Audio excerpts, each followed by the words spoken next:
Welcome to the deep dive.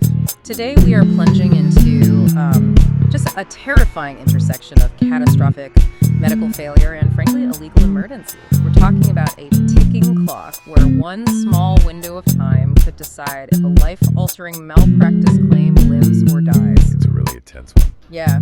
We've got a stack of sources here detailing a misdiagnosis of necrotizing fasciitis. You've probably heard of it as the flesh-eating disease.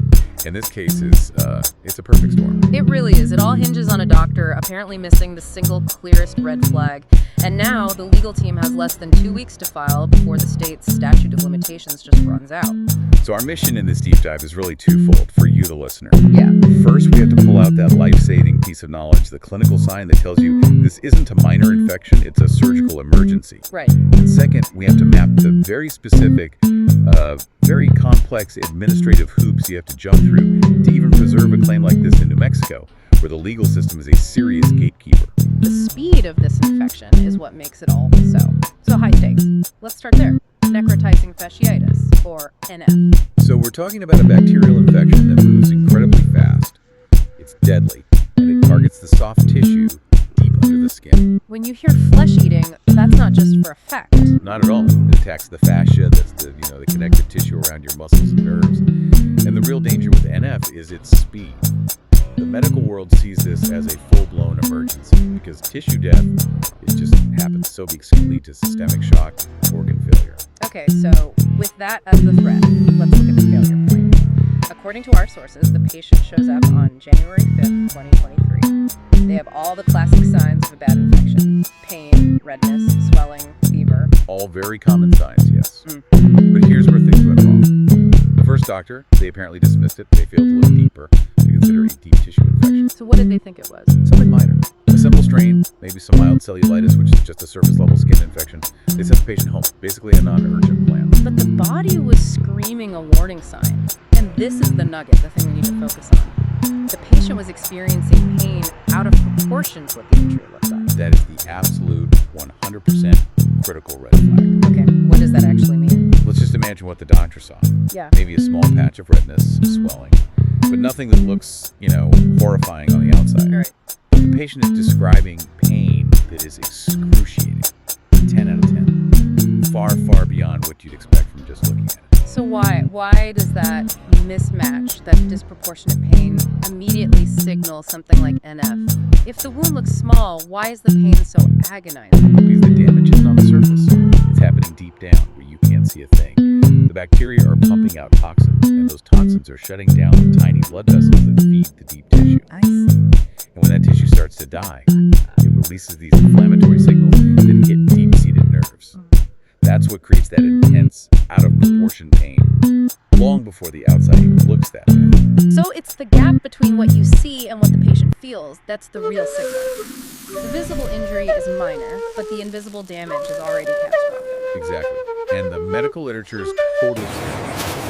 Disproportionate pain is the classic sign of necrotizing infection. If the doctor hears that, NF has to be at the top of their list to rule out immediately. Because not doing so. Not doing so is linked, historically, to a rapid spiral downwards. It means the infection is already on the march. And what happened when that alarm bell was ignored on January 5th? The clock started ticking. Just 2 days later, January 7th, the patient is rushed to the ER. And the difference in judgment was, well, night and day. They knew right away. Instantly. The ER docs recognized the severity. They correctly diagnosed necrotizing fasciitis, confirming what should have been suspected 2 days earlier. And that must have been a frantic race against time. It absolutely was. They jumped into life-saving care. Operative debridement, that's emergency surgery to cut away all the dead, infected tissue. Aggressively. Very aggressively. Plus, broad-spectrum antibiotics, straight into the ICU. I mean, the contrast between the dismissal on the 5th and this all-hands-on-deck emergency on the 7th, it paints a very clear picture of the alleged failure. So let's talk about what that 2-day delay actually costs a patient. If the infection spreads with, as you said, terrifying speed, what's the difference between day 1 and day 3? Think of it like a wildfire. If you catch it on day 1, you might just lose a few trees. You can contain it. Right. By day 3, that fire has jumped the lines. It's now consuming huge tracts of forest. That 2-day delay let this incredibly aggressive infection advance completely unchallenged. So that means more tissue damage. So much more. more tissue death, the infection goes deeper into muscle, maybe even bone. It means that surgery has to be far more invasive. That delay is plausibly directly responsible for catastrophic tissue loss, the need for multiple follow-up surgeries, a long fight with sepsis, and a much higher risk of, permanent disability or even losing a limb. Just a terrible, terrible outcome. And that level of harm, it brings us squarely into the legal world. Mm-hmm. So the core of this claim isn't just that the doctor was wrong, it's that they failed in a fundamental process called differential diagnosis. That's it, exactly. Differential diagnosis is the heart of medicine. It's how a doctor sorts through symptoms to figure out what's going on. The allegation is that when you see fever, redness, and that critical disproportionate pain, NF has to be on your list. The one you have to rule out first. The life-threatening one, yes. You have to rule it out immediately. So the failure wasn't just missing the final answer. It was failing to even ask the most important question when the classic signs were right there.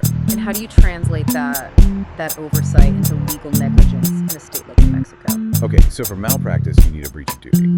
The doctor owes the patient a standard of care. Since the whole medical community agrees that disproportionate pain is a huge red flag for NF, the argument is that failing to recognize that, to order tests, dismissing it as minor, that falls way below the accepted standard. So, breach of duty is basically just a legal way of saying they should have known better. In essence, yes. Yeah. It means any other reasonably careful doctor with those exact same signs would have done something different. They would have hospitalized the patient. Hospitalized them, ordered stat labs, called a surgeon for a consult. That failure to act, that's the breach.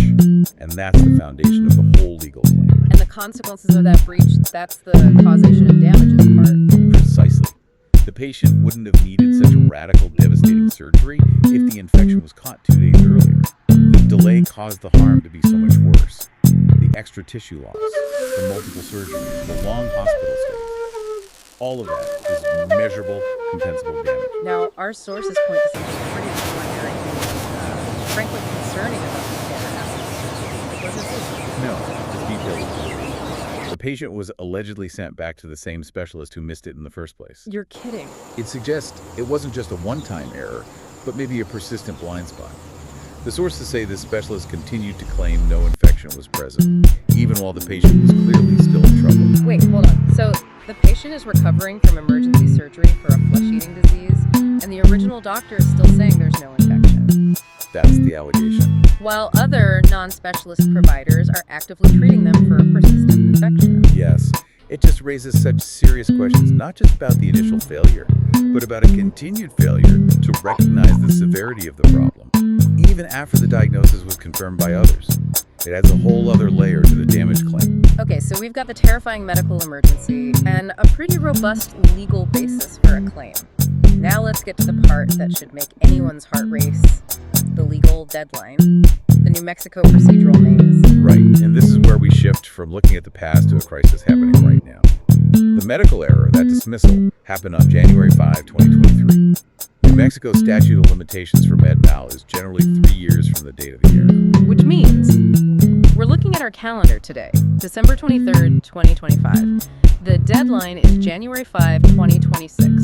That is, 13 days from now? 13 days.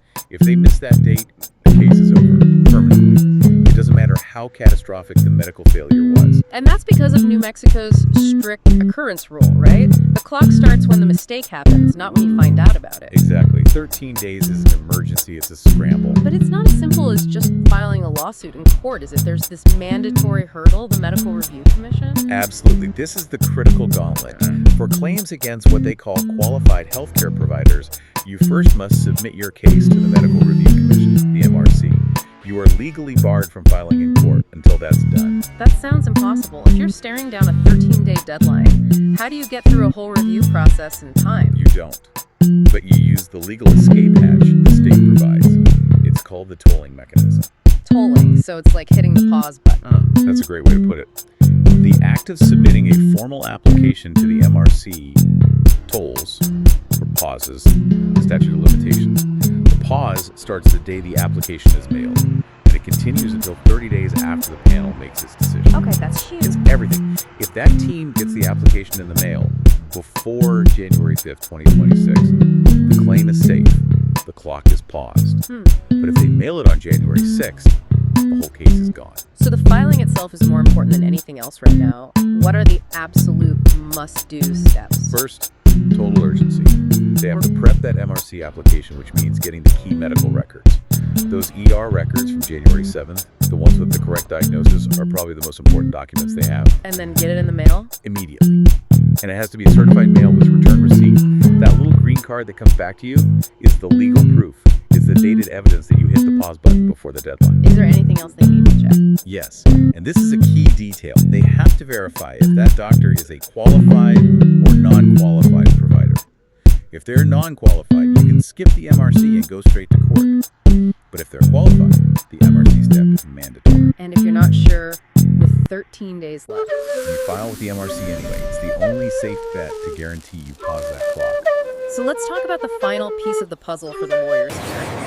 What can a patient actually recover? These states with extra hurdles often have caps on damages. You do. New Mexico has significant damage caps for qualified providers. For 2025-2026, non-economic damages are capped at around $750,000. And that's for pain and suffering, loss of enjoyment of life, the human cost. That's right. So even if the patient suffers this horrific, life-altering loss, the compensation for their actual suffering is hard capped at $750,000. Wow, is there any way around that? Well, the good news is there's generally no cap on economic damages. That's the stuff you can calculate: past medical bills, future care, lost wages.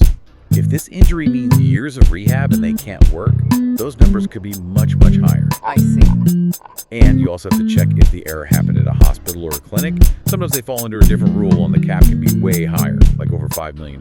Yeah. So figuring out who you're suing, an individual, a hospital, is vital in those first few days. This has really laid bare the two worlds colliding. You have the terrifying speed of the disease screaming its presence with that red flag of pain out of proportion. And then you have the strict, unforgiving speed of New Mexico's legal system. The clock started on January 5th, 2023, and that legal agency is at a peak right now. The biggest takeaway here is how procedure can trump the facts. You can have the clearest evidence of a catastrophic medical mistake, a huge breach of the standard of care. But if that MRC application isn't mailed by January 5th, the case is likely gone. The occurrence rule is just that brutal. So what does all this, the procedural hoops, the financial caps, what does it mean for anyone trying to bring a claim like this against the clock? Well, here's something to really think about. State tort reform laws, like mandatory reviews and damage caps, they don't just limit what a patient can get. They change the entire economic calculation for the attorneys. How so? When you're looking at a huge surgical emergency case, but you've only got 13 days to jump through mandatory hoops, and you know there's a hard cap on the pain and suffering part of the award, it forces a really tough business decision. Is it financially viable to take on that race against time? It means a terrible medical truth might never see a courtroom. Not because it isn't valid, but because the system makes the procedural hurdle too high, too fast, and too costly to clear for a capped return.